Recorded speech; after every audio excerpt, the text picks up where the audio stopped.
Hello, how are you guys doing today? How are you? I'm doing well. So tell me a little bit about Connection is the Cure. Yeah, so Connection is a Cure is like a local nonprofit here in the area, and we've been around for almost 3 years now. Okay. And our main goal is to get the community more connected, build a foundation of connection in our community, knowing that it's preventative against so many things. Yeah. What inspired you to get going on that? So I lost my younger brother, Robert, on May 9th, 2021 to suicide. After that process of watching that unfold, I just felt really strongly that there was a point in time where there was a huge disconnect for him. And I think that that's when things really went downhill. Yeah.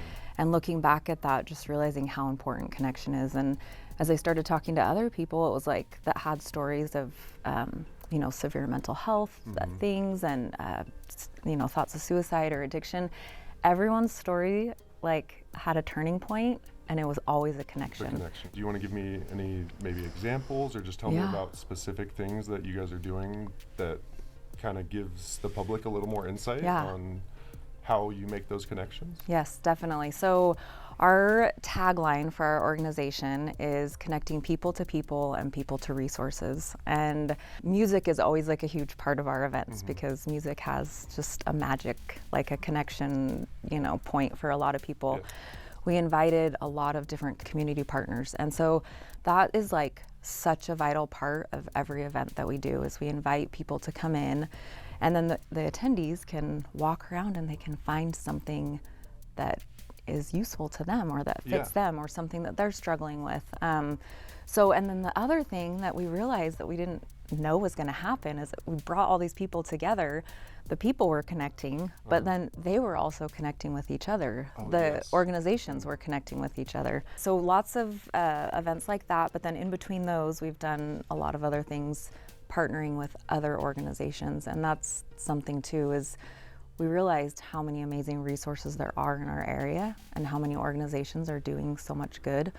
So we want to pull them in and do collaborations and, help their resources being highlighted like on our website and at our events. Yeah. And, Is there anything that you need from the community to kind of help you, or is there anything that people can do to involve themselves in your guys' program to be a part of it? Yeah, we have lots of ways that people can get involved, but lots of things that we also need from our community. Like September said, we have lots of events and different programs, and a lot of our needs are mostly around those events. They, as we have the events, we need help with volunteers, with event sponsors, venues, that sort of thing.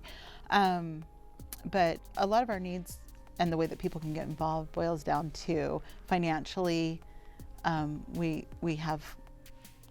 always costs to put on these big events and to bring in big performers and speakers, and so of course there's always that way.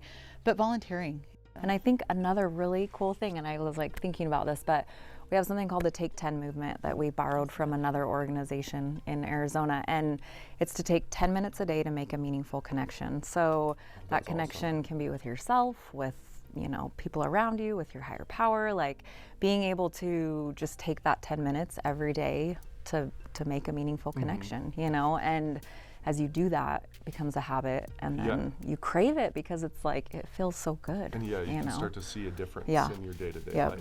Totally, yeah. You mentioning that made me think about, I wanted to just share that we have what we call our pillars of connection. Okay. And so we have 3 pillars. The first one is connecting to self. And this is understanding your own emotions, understanding your physical need and the connection between your emotions and your physical health. And so that's the first one, yourself. And then the second one is community. And our community, that includes friends, teachers, family, coaches, business leaders, community leaders, pastors, whatever. And everybody has their team, and recognizing who your team is and that you're not alone. And so that's connecting to community. And then the last one is connecting to your higher power, which is just the understanding and belief that that you don't have to do this alone. Yeah. And that's amazing. Yeah, so those are our pillars, but yeah. Well, thank you, September. Thank you, Tiffany, for being here with me today and telling me all about your amazing nonprofit. Thank you. I hope everything goes well for you, and thank you. I'm sure I'll see you around. Yes, okay, thank you so much. Thank you very much. This was great.